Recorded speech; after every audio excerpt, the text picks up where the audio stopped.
Welcome into the DNVR Avalanche podcast presented by DraftKings Sportsbook. Use code DNVR when you sign up for a new account to get amazing odds boosts every single day. Rudo, Meghan, and Jesse coming at you live from our second YouTube channel, I suppose. Got to do what you got to do sometimes. Before we jump into the main topic of today, some quick, is it news? Is it rumor mongering? I don't know. Look, there's some numbers are coming out there. Sounds like the Isles have a 7x7 deal on the table for Nazem Kadri. So that's a thing that people are hearing. Oh. As AJ jumps into the show as In well. and out. In and out.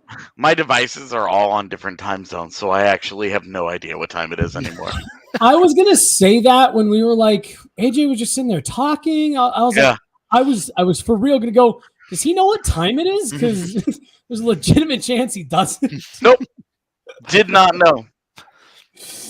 Well, he managed to make it here, so that's why when I sent you that text earlier, I specifically notated Mountain Time. Yeah. So I was like, I don't know what time zone he's on. I don't know if he knows. I don't know if his devices know. Yeah, no, my devices know what time zone they're on. I just don't know what time zone they are on. So right, it's I'm all over the place. Let's just go back to caveman style, all right? From now on, our pod goes live when the sun sets. Yeah. Right when the sun reaches its crest, we pod. How many of us had used streetlights as our curfew when we were kids, though? Mm-hmm. That's when you had to be home when those things came on. If you weren't home, it was beating time. See, I had to check in.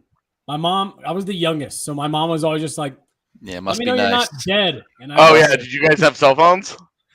No, we didn't. But I had a bunch of friends in the neighborhood. So what you're talking about, when it got dark, you had to go check in. Hey, we're down at this person's house. I'm not kidnapped. No, and then I could go back, but had to check in. Didn't have a cell phone until I was a senior in high school, but the subway 2 blocks from my house really got tired of me using their phone. I guarantee that. That's hilarious.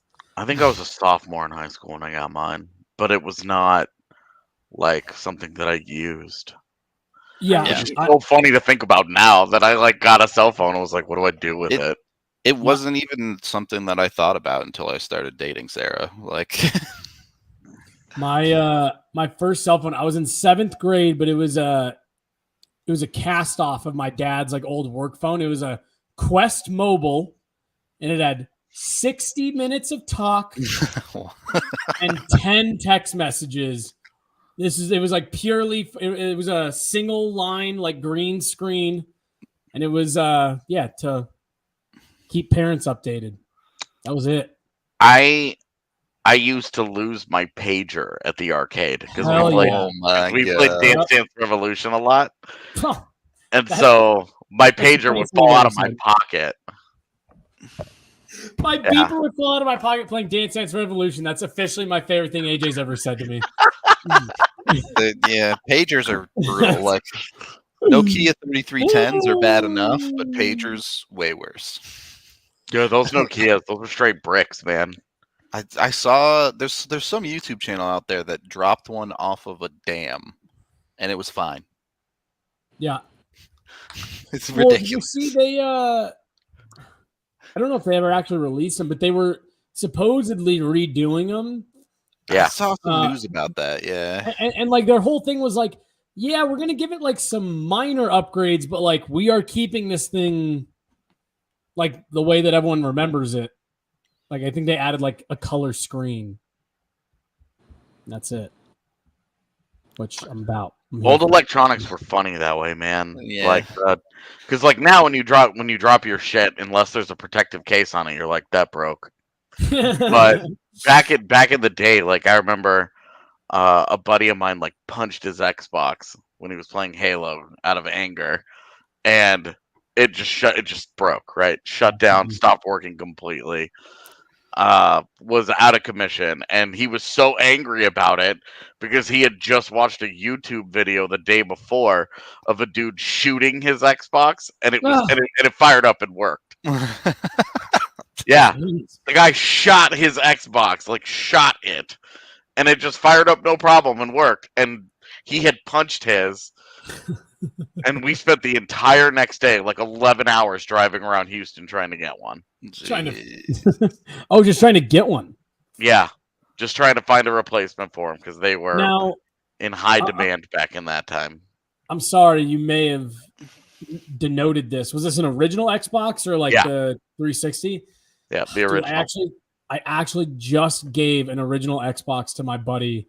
All I had was the console. I didn't have anything with it.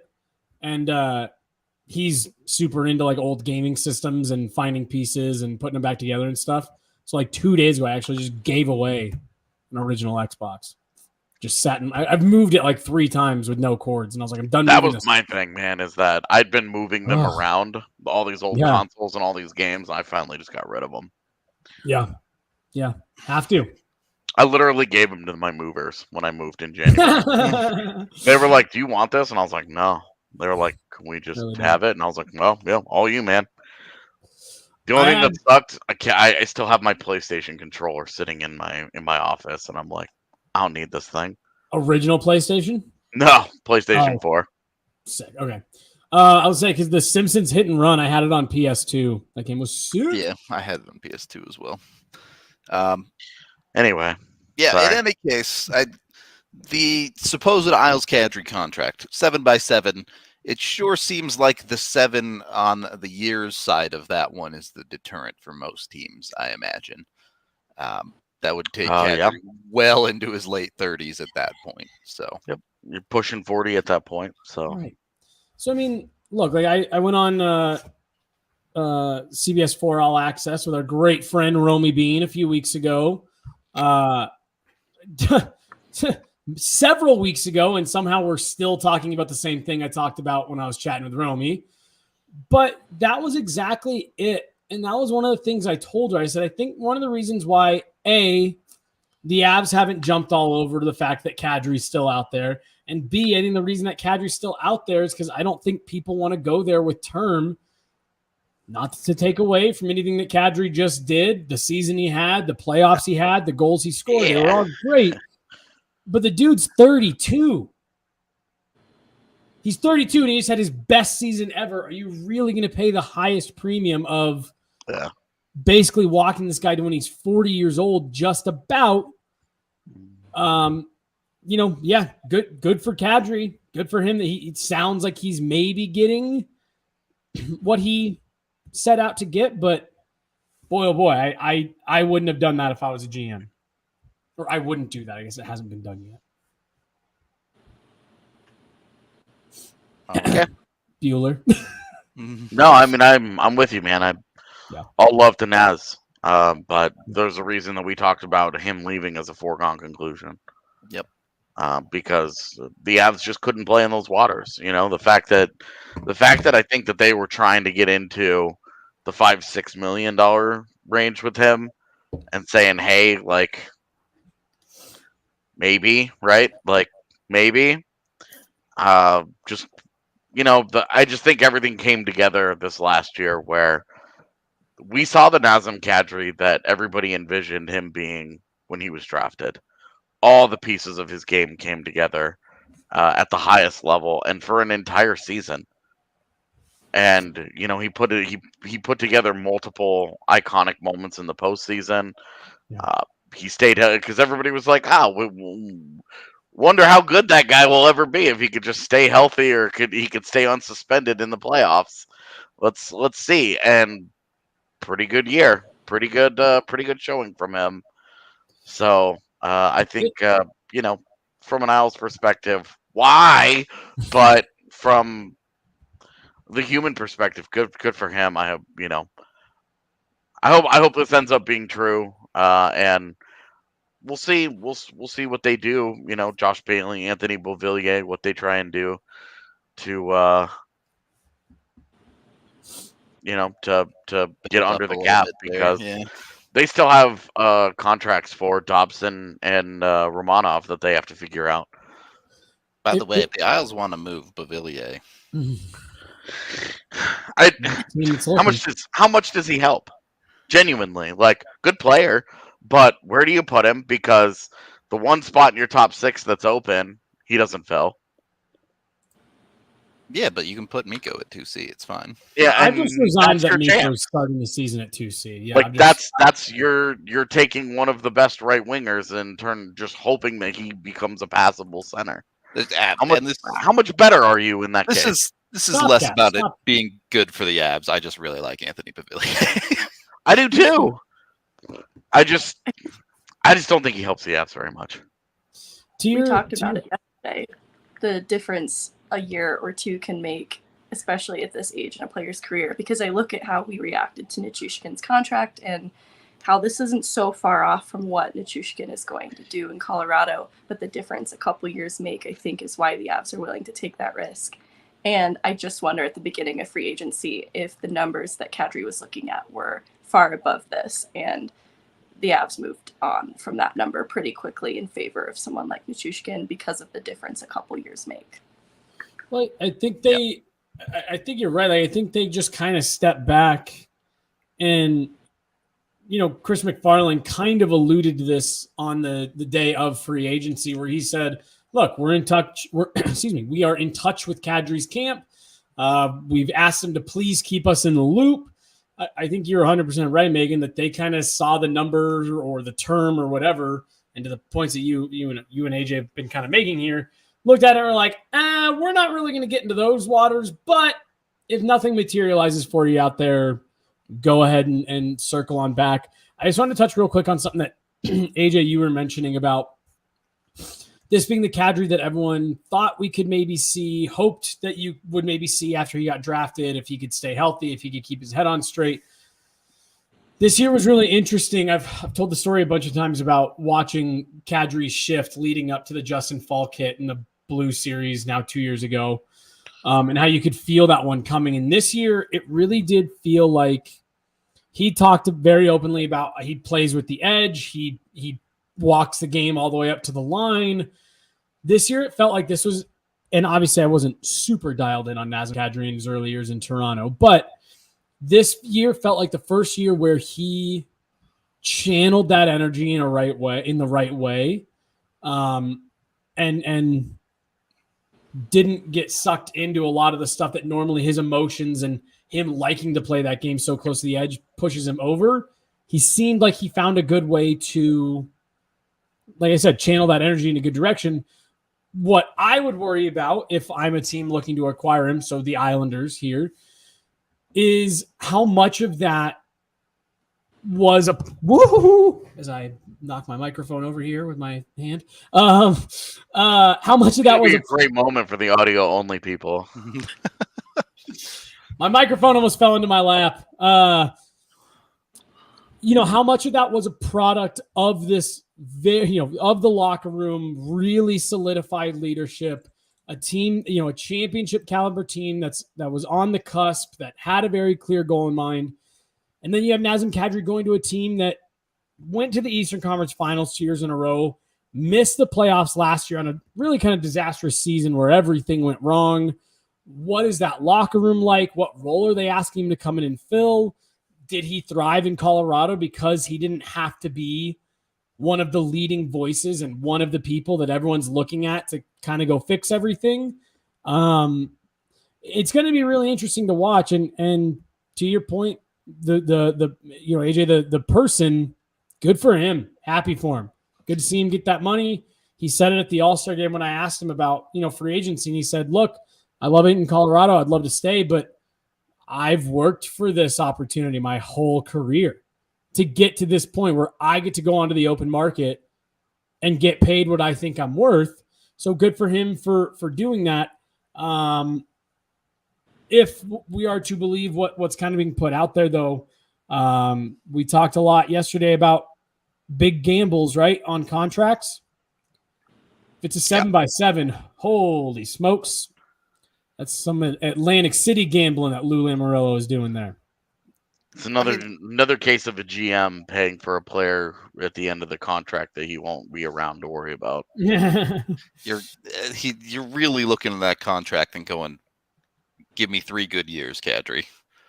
get me through 35 for you, and then deal with the rest of that contract. Yeah. Right. And Yeah. I'm just glad he is shipped out east so that I can root for his success. And it would have been kind of harder to cheer for him if he was playing out west. So it's kind of best case scenario from my perspective. There's Welcome to definitely the a Isles universe. bandwagon. Yeah. You know what? I could be convinced. I'm very worried about them though, AJ. Would have been real hard if he put on a Dallas jersey to root for Kadri still. 100%. Would have rooted for Kadri when he was out there on his shift. Would have been happy for him. Would not have rooted for any level of team success whatsoever. Just real quick on this, like there's shitty, annoying fans everywhere. Yeah. People are always going to be upset about decisions that players make. Don't let it bother you. Nobody. It sucks. It sucks when people perceive it that way, where Yeah. they view it as personal that Kadri is leaving, but also in any job that Yep, they thank have, you, they thank would you. 100,000% do the exact same thing. Yep. Like if they were getting offered a 4-year deal by their company for $6 million per to stay in Denver, or they were getting offered a 7x7 to go live in New York, which one do you think they're going to take? Right. The money is literally double. It is funny how the lack of loyalty never comes up when a team throws a guy on waivers or doesn't give a guy a QO. It's always only the player that gets knocked for lack of loyalty. Yeah. And it's like, you know, usually at that point it's like, well, he deserved it. He didn't play well. And everybody's like, that's the business, and moves on. But a player absolutely has earned the opportunity to go out and see what somebody is willing to pay him. And if that's what he chooses to prioritize, look, you can't even get upset that he's picking like an also ran organization. The Islanders were in 2 conference finals 2 of the last 3 years before having like an all-time goofy year this last year. Between injuries, between starting the first 6 weeks of the season on the road, they never found their footing. Okay, so it's a lost year. Can they get back to it? We'll see. It's a pretty talented hockey team still, but you now also have the added question mark of an unproven NHL head coach. First time coach, we'll see how Lane Lambert does there. But for Kadri, I think it's great, and I wish it was official so that we didn't have to keep throwing caveats on this. But I would just like that. I would just like the rest of the market to play out, because it just seems like the entire hockey world went to sleep. Let's get this done. Yeah. Dude, it is crazy. Like I don't remember it even getting this quiet like in years past. I feel like there's always been something out there. People have been talking about something. There is nothing going on this year. Well, I mean, arbitration came and went, and the Avs didn't have anything going on, so we weren't plugged into that even a little bit. Yeah. And the arbitration cases around the league weren't particularly interesting. The vast majority of them got resolved before it actually went fully the 11th through. hour. Yeah. Right. Yeah, as they always do. Yep. And none of them were like super duper high profile. So. Right, and at the moment, I mean, how many unsigned RFAs are there that could be looking like training camp holdouts? Not many. Yeah, it's like the Isles guys. Yeah, basically. What's gonna and I don't know, maybe there's what's gonna happen with some of these guys who are like, is PK Subban gonna have to get his job through PTO?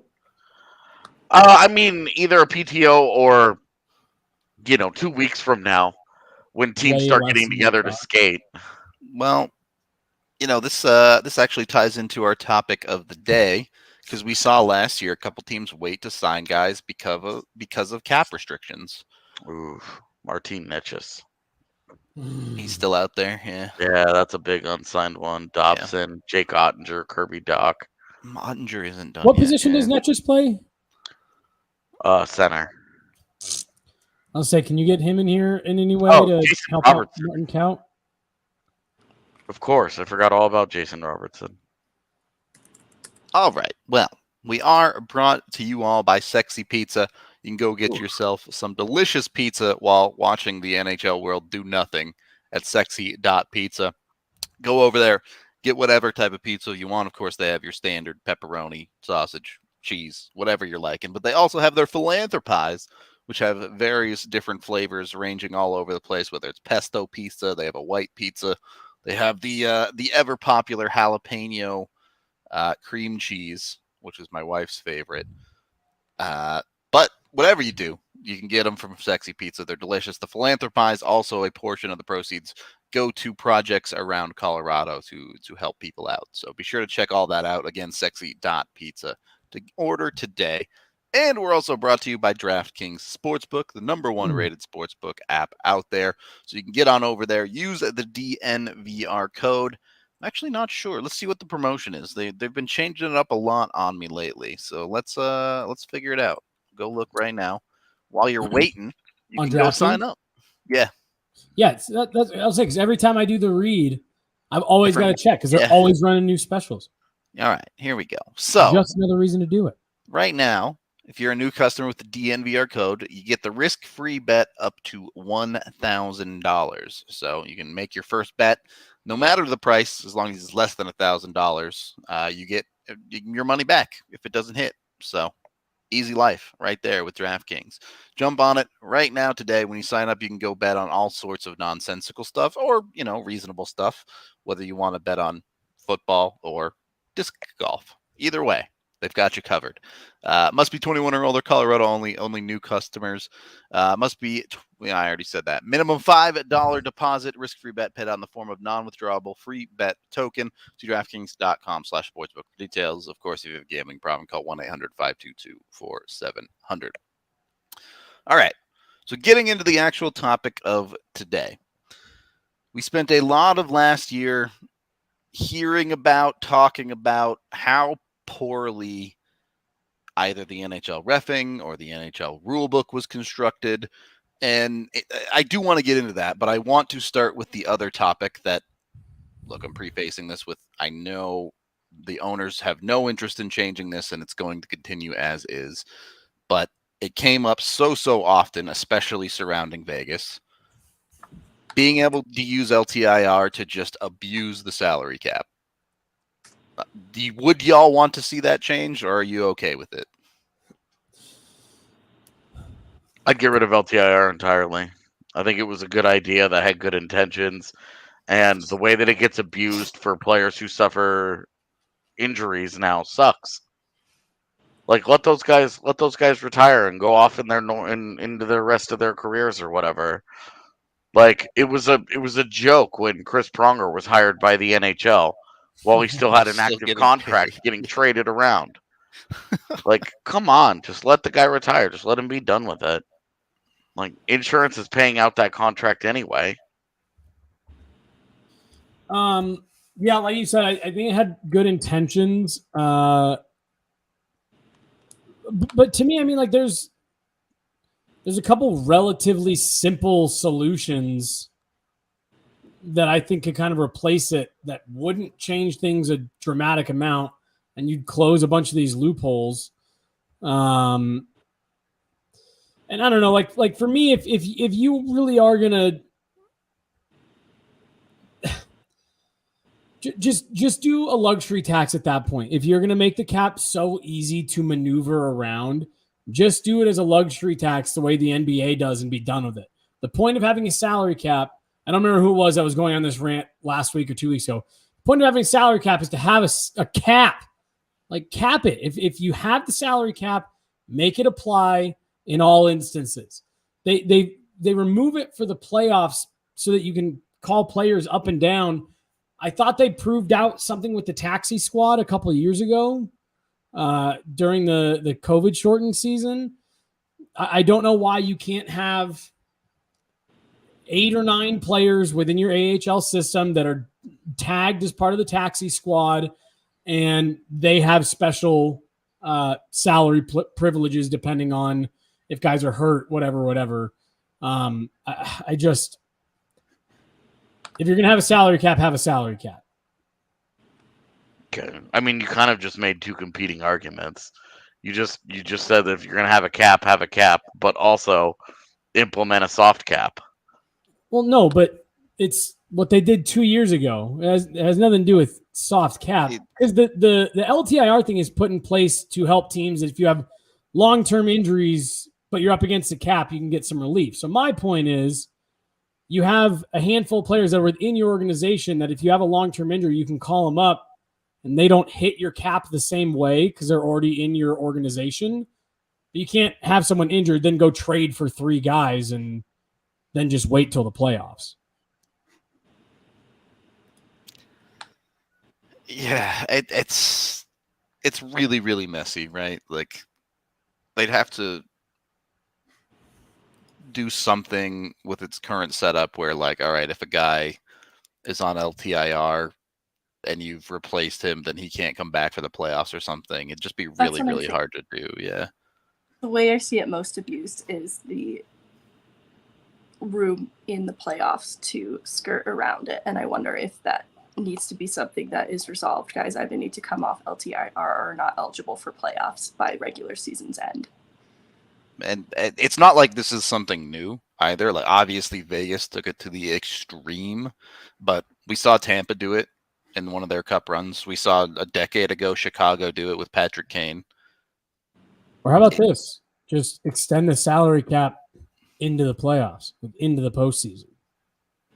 Yeah, it would function, certainly.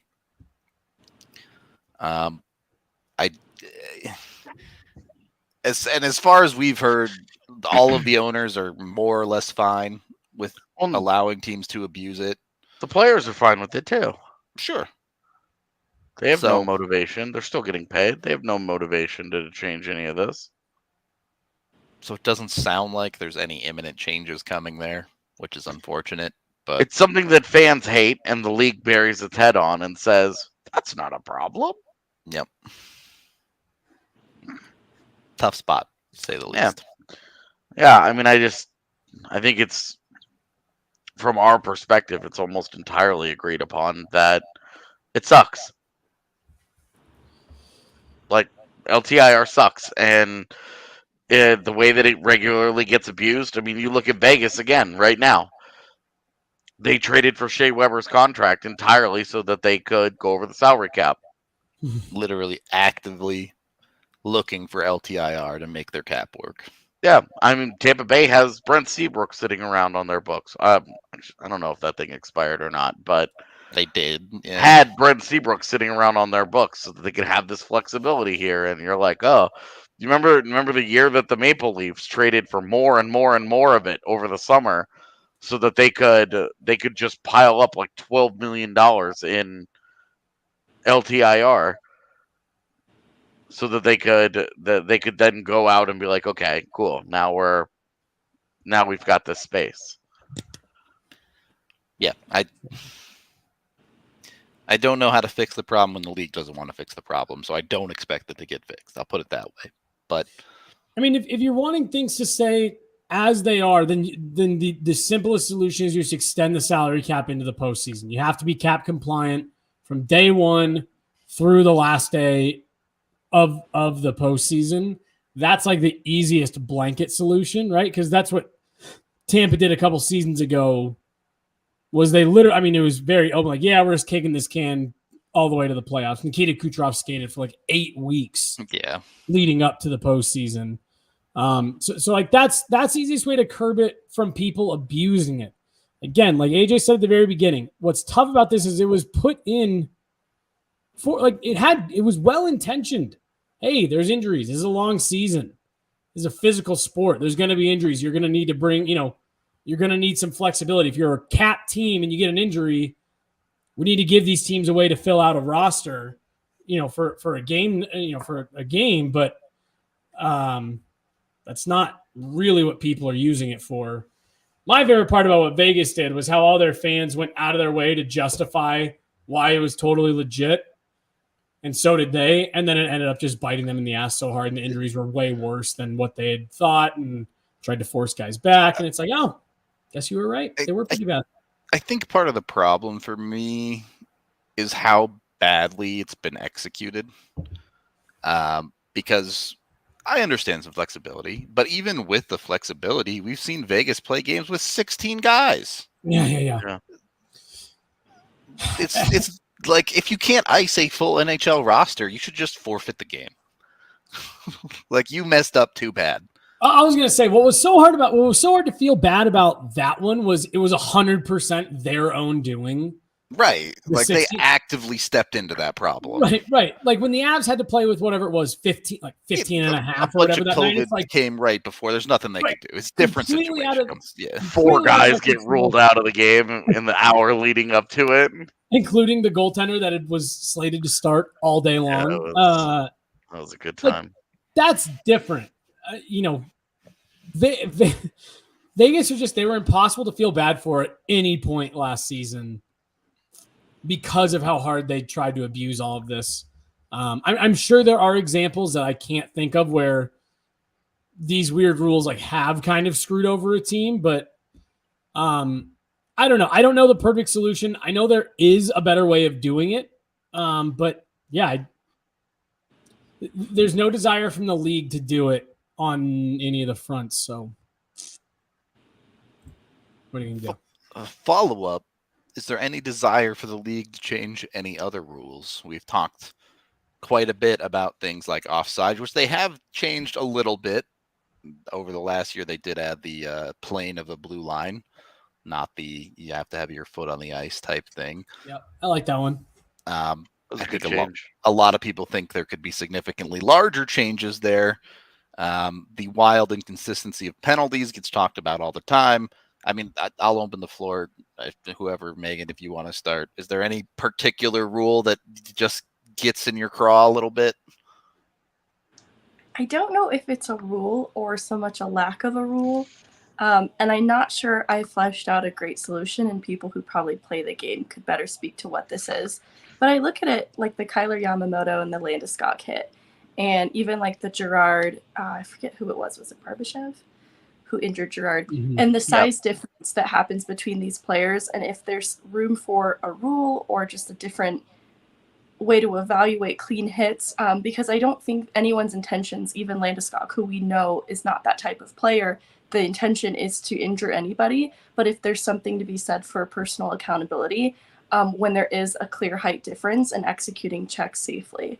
And I don't know if that's something that could be a rule, but it is a concern because I feel like even in this last season, we saw a lot of players get pretty injured, and it was often clean hits and a size difference between the players, like Jacob Trouba, and even what happened with Jacob McDonald earlier in the season. I don't know if I'm entering a territory that's been a part of discussion for so long that no one has a clear solution for this problem, but it's something that concerns me a little bit.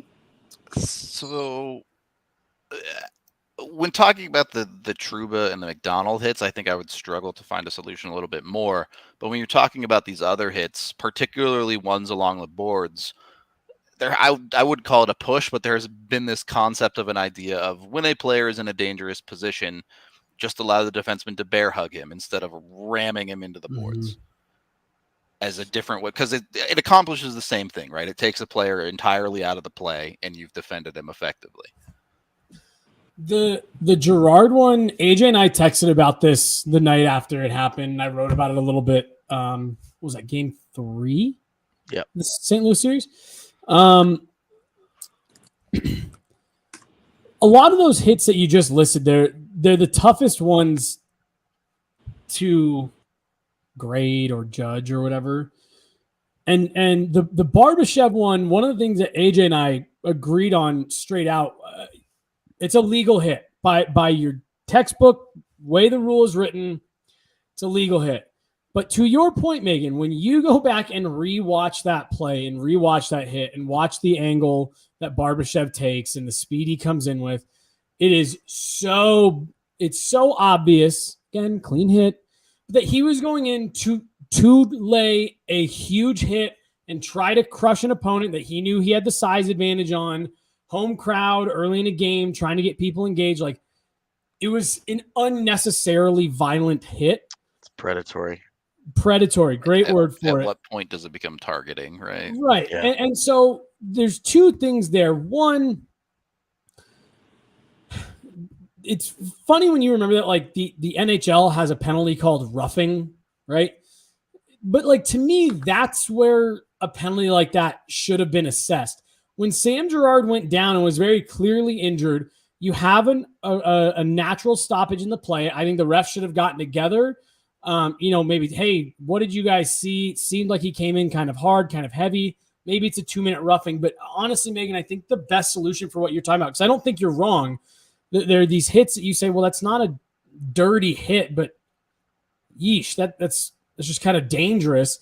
I don't know. Maybe there's this opens a completely different can of worms, but maybe there's a separate part of the player safety that they're not meant to suspend. They're not meant to do anything like that, but they just kind of review these hits, and maybe the most they can do is dole out a fine. So yeah, you delivered a clean hit by the rule book, but we all know that it was dangerous. It was, predatory, whatever you want to use the word, and maybe there's a fine associated with it. Because I think for those hits, it's just so hard to deal with in real time. Because again, like, I remember watching that Barbashev hit in the arena, like, oof, that's a big hit. And then you watch the replay and it's like, whoa, that's an unnecessary hit. So I love that thought. I'm right there with you that there needs to be some type of second look at those types of hits that technically fall under legal. The Jacob McDonald one's another great example. Clean hit. Yikes, that was scary to watch, So I don't know. Maybe there's something like that. And then, I don't know. Rudo, you were going to say something. Sorry. Yeah, I don't know if this is playing devil's advocate necessarily, but go back to, what was it, game 1, game 2 of the season, where Landy hits Doc while he's down on one knee. Yeah, yep. But he's stick handling the puck. He's a player who's eligible to be hit at that point, right? So it's a fine line to walk. See, and that's one where it's like, cool, if you want to give that guy a fine for $25K the next day, dangerous hit, whatever you want to call it, cool. That's just a nice little reminder. Hey, don't be an idiot. Don't go run guys through the wall for no reason. I would be very wary of, on the other side, offensive players intentionally putting themselves in dangerous positions to either draw penalties or avoid getting hit entirely. I'm sorry, repeat that? If you start to implement rules where these borderline hits you're consistently calling penalties on, I fear you'll get players starting to do dumb things intentionally, like putting themselves in dangerous situations. We joked about it when it happened with Doc, where it was like, the new entry should be every forward just going down to one knee across the blue line, and then you can't hit them. And that's stupid. They're like, obviously stupid, but yeah. I think too, because that's a good point. Like in Doc's case, he is on one knee, and that's where this clear height difference comes into play. But I'm talking specifically players who know they're larger players taking some sort of ownership, and there being some sort of incentive to take ownership in the fact that they might be a larger player. And if they're coming into a contact with a player who's 5'7", I feel like there has to be some acknowledgement that this is a 5'7" player and not a 5'11" or 6-foot player. And the way that they execute a check should accommodate that to some degree, because at this point in their careers, they're very well aware of their size. Same can be said for the smaller players too. But I almost wonder if there is an incentive for a way to incentivize those larger players to take a second thought in how they're going to complete that check. It's a fair point to say if you can't make a clean hit, you shouldn't be making a hit. Yeah. Now, it's where do you draw the line of, the hit in the head was incidental versus he could have done more to avoid it. Like it gets really, really tough. Yeah, I was gonna say that's a tough one, just because, again, the game just happens so fast. That's a tough thing to, be implementing a type of rule thing. I'm not saying you're wrong in terms of, again, I think it just all kind of goes hand in hand. You're not trying to eliminate hitting. Hockey's an inherently violent sport, but you're trying to figure out, how do we make this physical, a contact sport that's competitive, that's fast, that's fun, but you're not putting people in these insane positions to get really hurt on unnecessary plays. Again, stuff happens. To me, honestly, like, I look at that Jacob McDonald one. That's one of those ones where, as horrific as it is to watch, and I mean, he was out before he hit the ice, as scary as that is, I don't know how you fix that one short of taking hitting out of the game and just taking contact out in that one particular instance. I like a lot of what your point is, Megan, and I think it's eventually where hockey is going, and I think it's just naturally going that way because there's so much more emphasis in youth hockey around hitting and hitting safely and, you know, the right way to make contact and all that. But yeah, man, it's tough because the game moves so much faster than any other sport. Yep. Definitely a tough spot. Really good answer. I did not think we were going to get in this conversation today, but that one was really good. Who wants to go next? AJ, do you have any rule changes? Yeah, I mean, I can just get back up on my soapbox and talk about how delay a game is fucking stupid. Nah, always Yeah. a good one. Yep. That one's easy. To just be an icing. Like, Yeah. be the exact Treat same it thing. exactly the same as icing.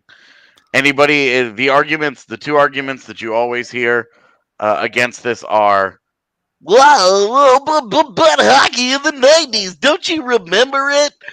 I do.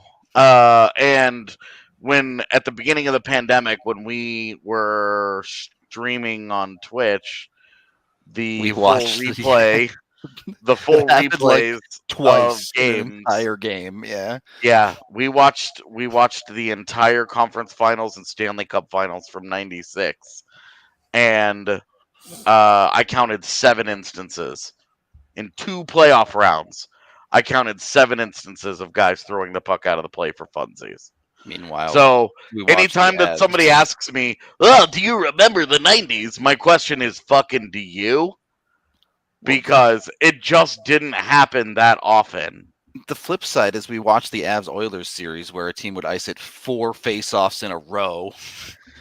And it's like, and like it's fine. Like if you're Yeah. doing that, like okay, like win a face-off and clear a puck and blah blah blah blah blah. But if you treat it the exact same, if you treat it the exact same as icing, that same situation exists. Yep. It's just not a penalty if a guy is half an inch off. right. Why should that be a penalty? I would Like also a guy purposely firing the puck all the way down the ice, not trying to make any kind of a competitive play. It's not it's the same exact spirit as a guy flipping it up and out of play. Now the other argument is fan safety. And if your question, if you really have that big of an issue with fan safety, you just put a net around the entire thing. Yep. It's not that hard. Well, and I mean the fan safety thing. I don't even think that's that's not an argument. If you can tell that a player is deliberately shooting a puck into the stands to like injure a fan, then that's a completely that's pretty egregious. That's pretty obvious. No, it's he's not shooting it in there to injure a fan, but if a guy just winds up and takes a slap shot, like the Patrick Nemeth one a couple of years ago, that went the full length of the ice and ended up a delay of game all time, yeah. which really drove home how fucking stupid that penalty really is, and that it's the exact same as icing, is that the 2 inches it hit that net. It hit the net, and it was fine. Everybody was fine, but that was a penalty. And had it been 2 inches lower, it hits the top of the glass, and it's all good. Well, no. My point is like the people that make the fan safety thing, like a penalty doesn't change that. A penalty or not a penalty, like that. Like if anybody's making that argument for why it should stay a penalty, that's well, because the argument is that terrible it would argument. increase the number of pucks that are flying into the crowd, which increases the danger of the crowd. The increases the danger that the crowd is in. But as we see, the vast majority of the times, it's literally just guys flipping the puck out. And So, again, hold on. if it's that big of a concern, you just put a net around the whole thing. You can easily do that, and everybody understands. You just deal with it. I would hate that. So hold on. You said that you watched the 96 playoffs and 7 times? Yeah, in 2 rounds.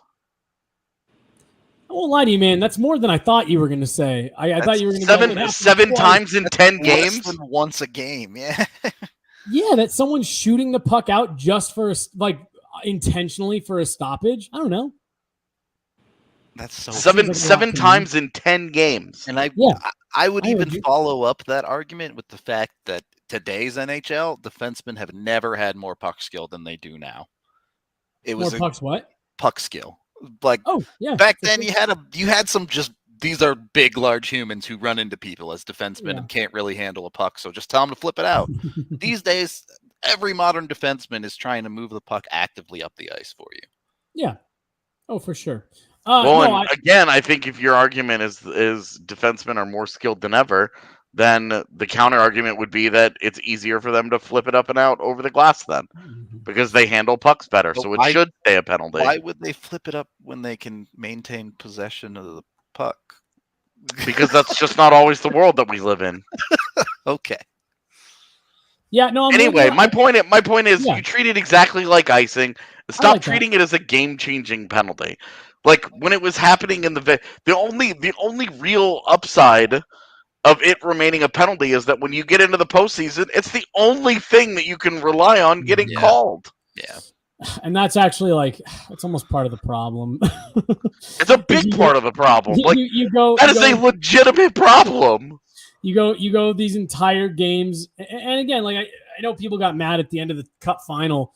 I thought those last two games were fantastic. I thought those were extremely well officiated games because it was called squarely. I think it was one penalty for each team in each of the last two games. They let and it was just you felt like in that 2-1 game where in Game 6 where the Avs win the Cup, you're sitting there near the end. You're like, wow, this is all going to get blown on a delay a game or some stupid shit like that, isn't it? And that I'm fully with you on. You hate to see that. Megan, where do you stand on it as someone who hasn't obsessed over the 90s and actively tracked this? When you announced the topic for the show, that was something I was thinking of that is too severely penalized. But I think my solution was that whoever hits the puck out of play has to kiss everyone on the other team's bench on the cheek. That would eliminate it. All right, you don't have to go to the box. We're about to watch Brad Marchand start doing that on purpose. Okay. It's a question I ask people, hockey players, why isn't this used as a strategy? Just plant one in the middle of the game. But then there's issues of consent, and I realize it's not a good question. We shouldn't use that as a strategy, but the shock and pathogens might be effective. You're right, and germs. I remember a few years ago, I'm sure someone in the chat will be able to fill in the gaps on this story better than me.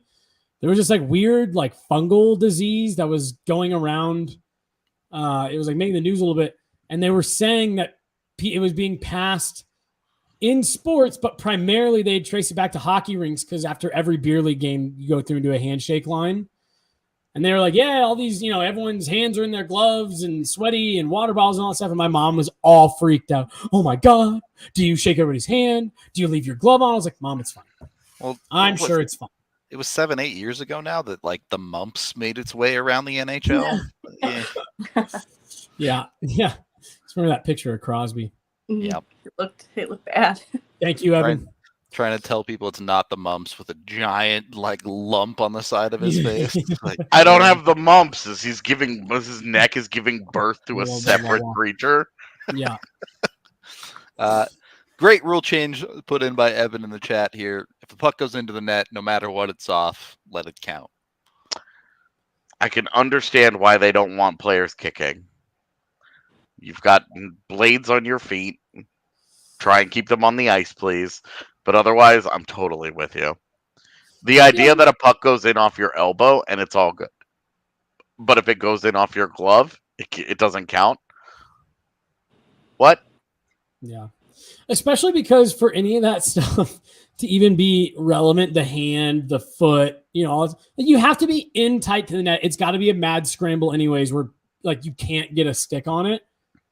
So I've never really understood why they're so weird. Yeah, I hear the safety argument for skates on your feet, but if you're talented enough to punch a puck out of midair into the net, come on.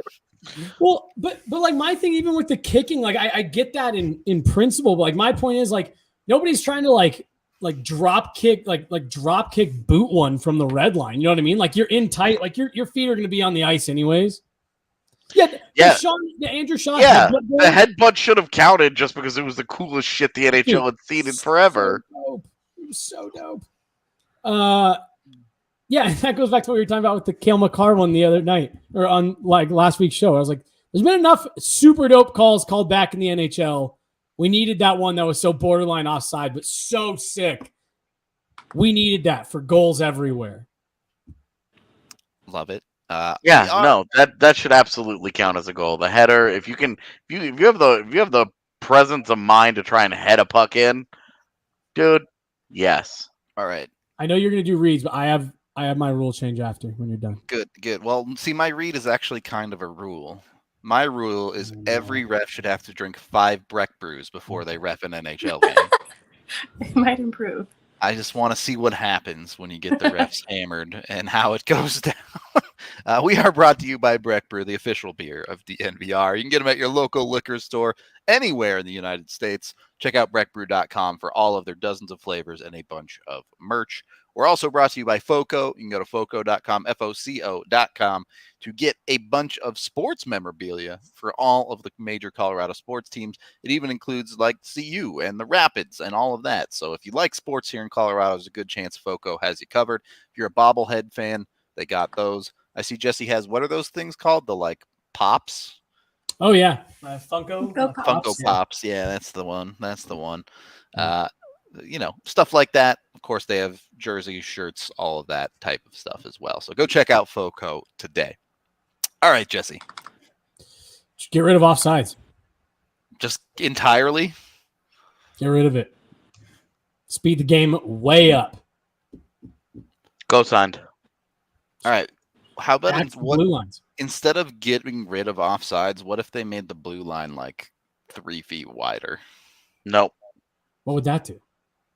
Just to give more room for the players to stand further into the zone. Nope. Mm-mm. No, just get rid of it. Because I mean, like the game at the NHL level, the game is played with so much speed and skill. Like you're not going to have anybody like sending guys to cherry pick. Like you have to have 5 guys back defending in your own zone. You have to move up ice as a unit. Oh, have you not watched the Rangers play? Because Mika Zibanejad only cherry picks. The second that he thinks his team is about to breathe in the vicinity of the puck, that dude's flying the zone. He's got to go. He got places to be. So, but for players like that, like, wouldn't it just be nice? Like, you're still not going to get that much more of an advantage, but it's going to open up the game. It'll increase some scoring. It'll get your north-south speed going.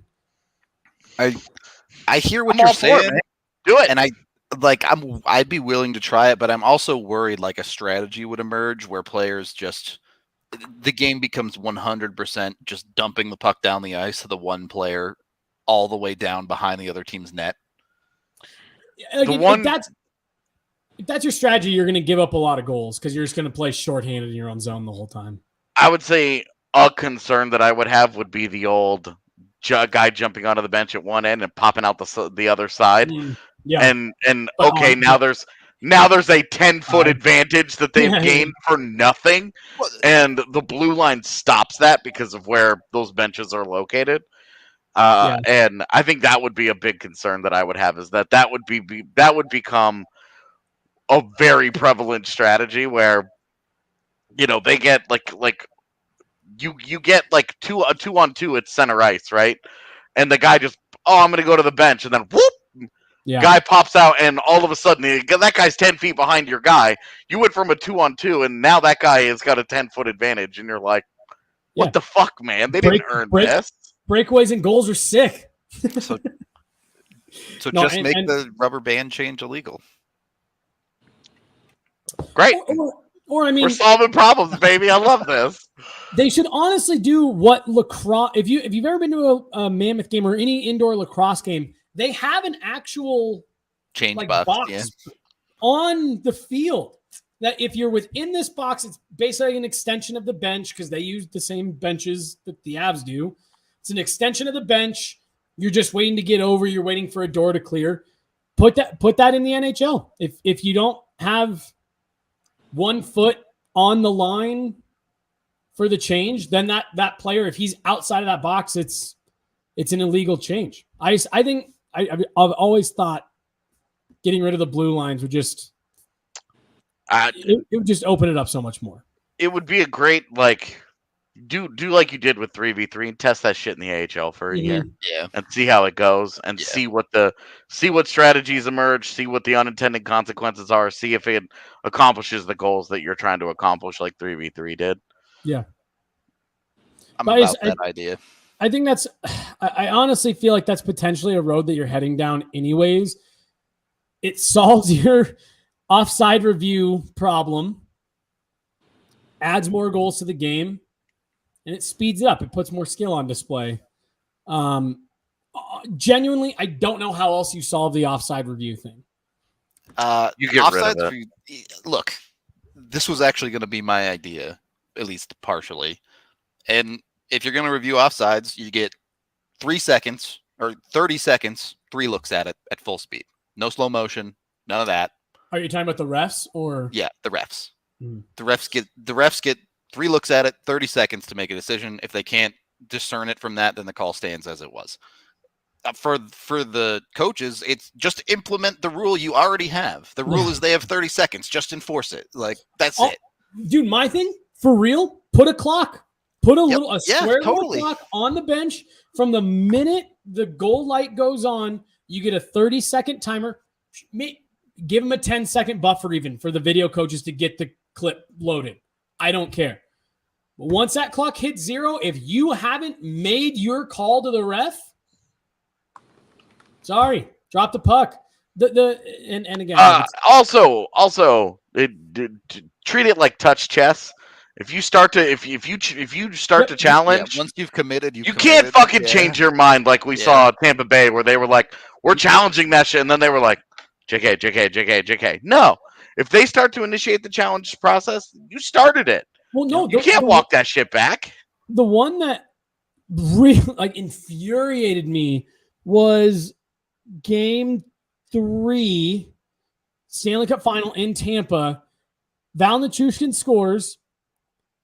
The refs go over. Tampa made it look like they were going to challenge, then said no. Then right as everyone got lined up, I will never forget it. Called them back over. Pat Maroon and Corey Perry jump up on the bench and start banging their sticks on the wall to get the refs' attention. It's like you missed your chance, but it's over. Yeah. And then if anybody has watched the mic'd up thing that they did for the playoffs, the ref is sitting there going, "Yes or no, answer now. Answer now, yes or no. Answer now." Gives them like 15 seconds. You got to answer now. It's like, okay, now has fucking come and gone. Answer now or don't, or stop saying it. Like, it killed me listening to that. How many times he said, "You have to answer right now." It's like, obviously he doesn't. Yeah, I mean, you have to make that decision. You just have to. Yeah. I think it's a great rule change. That's not even like a rule change. It's more of like just enforce the shit that you guys have already put in place. It's there. Just enforce it. Yeah. That's an easy one. Just like, come on. I think I really do. Like, I genuinely think you have to do one of those two things that you just mentioned, Rudo. You either have to put some type of limit on. You should do both. I think you should do both. Well, no, yeah, I agree with you. I'm just saying, with the way that it's currently sitting, you have to do it. It's kind of like the Calgary situation. You'd like to get both done, but you need to get at least one. I just feel like even doing one of those will eliminate 50% of the problems. And then to your point, the other will eliminate the other 50%. Because again, going all the way back, AJ and I remember talking about this exact topic in the media school. Are you upholding the spirit or the written letter of the law? And I feel like more often than not, the spirit of the rule that you are trying to uphold is completely thrown out the window. And the initial intent of the challenge was to stop the obvious ones. The ones like, yeah, that guy was 3 feet offside. That one can't count. It's not to stop the ones that he was 3 millimeters off. Like no one is asking for that one to be stopped. Right. Guys that had nothing to do. I mean, to rehash old wounds. But the Landeskog one. What my biggest issue with the Landeskog San Jose one was that guy was so far not part of the play, you considered his substitution off the bench a legal participant in the play. Yep. How in the F does that constitute as offside? I've never understood that. There's guys that have nothing to do with the impact of the play that get goals called back. So silly. Yeah, I don't know. Meghan, any thoughts on this one? I'm at peace with it. It aligns with just implementing current rules in place. I haven't decided how I feel about offside, though. I feel like I need to think about that one more. More so the repercussions. I haven't sat with it long enough that I could blindly say, yeah, that sounds like a good idea, get rid of it. But I haven't sat with it long enough to comfortably say as much. All right. The other one topic I did want to get into here is the concept of robo refs, or not necessarily robo refs, but things like puck tracking. Can we just solve the didn't it cross the line thing forever by just putting a microchip in pucks? Like we can always know where the puck is if we want to. Yeah, will the pucks cost more? Sure. Did the NHL make $5 billion this year? Yeah. Well, and they put puck tracking in them already. Not like a microchip expert here, but I can't imagine there's that big of a cost difference in what they're doing just for funsies on the broadcast versus having positive impacts on the game. And don't tell the players. Yeah. Just don't tell them. I'm dead serious, because the second you tell them, they'll think about it, and then they'll be like, the puck feels different. Yeah. And then when you get 3 months into it, you'll be like, hey, by the way, these have been chipped the entire time, and none of you have said shit about it. So now that you know, nothing has changed. If you try and complain about it now, we're going to know that you're just lying. Yeah. So, don't tell the players. That's a key to the whole, chip, putting a tracker inside the puck or whatever. So they are already doing some tracking from cameras. The reason I say microchip is specifically the situation that plays out 50 times every year where the goalie covers a puck and it's like, did it cross the line under his glove or not? Nobody knows. Think about that. Think about the goal that the Avs got awarded in that Wild game where the puck disappeared completely, and everybody determined that it went across the line, and Wild fans were mad because you're like, but you can't see it. And it was like, true, but also physics. So you know that thing has crossed the line. If you had a tracker, if you had a chip on it, you could just see an image of, okay, here's the puck. Mm-hmm. And it's just sitting there, and it's past the goal line. You're able to know where it is the entire time, and you're just like, okay, we're good. So what you could do is, I mean, you could almost even use the same tracking technology that you have, because AJ, I was thinking more complicated, but what you were just laying out, you do some type of sensor along the backside of the goal line, and then you just do a tracker in the puck, and you can pull it up, and if it's showing the puck is completely clear digitally of that line, then you know it's in. You don't have to deal with any of this parallax angle or the ice fading or anything like that. Interesting. Yeah, way less complicated than I was making it in my head. Could also help for an offside review. Yeah. It theoretically should work exactly the same. You could put microchips in the boots or something. Yeah. So the comment there about human refs, no video, I want to be on board with that so bad. I so badly want to be fully in on that. But there are just, especially in a sport like hockey, it just moves too quickly. There is stuff that is black and white that gets missed. That gets missed egregiously. And look, if you're in a beer league, it's all good. But when you're talking about, if you're talking about a professional league with any level of credibility, and you don't just let that shit happen. Yeah, you're talking about how much money is being poured into sports gambling at this point. You can't just be having incorrect things happen on a regular basis. And if you were to remove all elements of that, we're all talking about, hey, I'd like to change this, I'd like to change that. This would be an obvious one. This would be an obvious one. The game's not in a bad spot. I don't think it's in a bad spot. No. And it feels like after every time the refs do something inexplicable, it feels like the internet melts down and is like, reffing is awful. These people are so brutal at their jobs. But it's like, it's a really hard thing to do. The pipeline for officials is drying up because nobody wants to do it, because people always go too far and act a fool when refs make mistakes. And the one thing that some of the replay can and some of the video stuff can do is take some of that out. You're not looking, you're okay, there's hard verifiable video proof of this is the right call, this is the wrong call, whatever. And as much as I would like referee interviews after games to help increase some of that accountability, I mean, the one thing you don't want is crazy people on the internet going after these people as people. Yeah. And you know that if a guy blows a call in a Stanley Cup final game that costs them a game, the way that things are these days, you might have a dangerous situation on your hands. I would prefer to not do that. And so taking some of that off of their plate, I think, helps alleviate the pressure of they are the end all be all judge, jury, executioner in this situation. If you have tools that can help them out, use them. Well, I think a reality here is NHL reffing and every sports reffing has always been like this for all time. It's never been like you can't go back and say, oh, the reffing was so much better. No, it wasn't. You just have more tools. You just have HDTV. You can clip any second of a game. You can go back and look at it. And there's just more access to people talking about things like this to where it's become a massive problem. And I believe the reffing could be significantly better in the NHL, but I don't think it's any worse than it was 20 years ago. So yeah, I agree with you. Yeah, no, I agree. So here's always my Martin Netchis.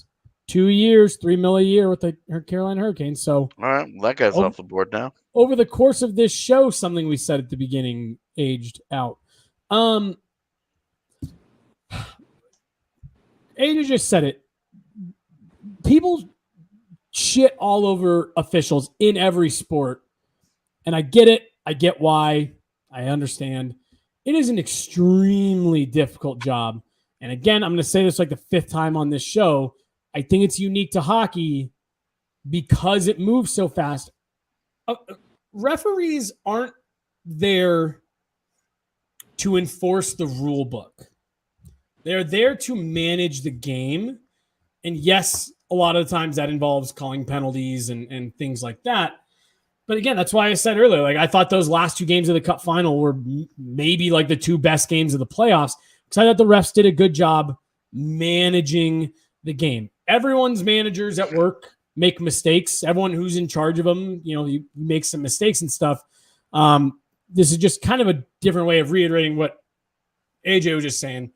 You have to give them the right tools and the right procedures to help them manage the game.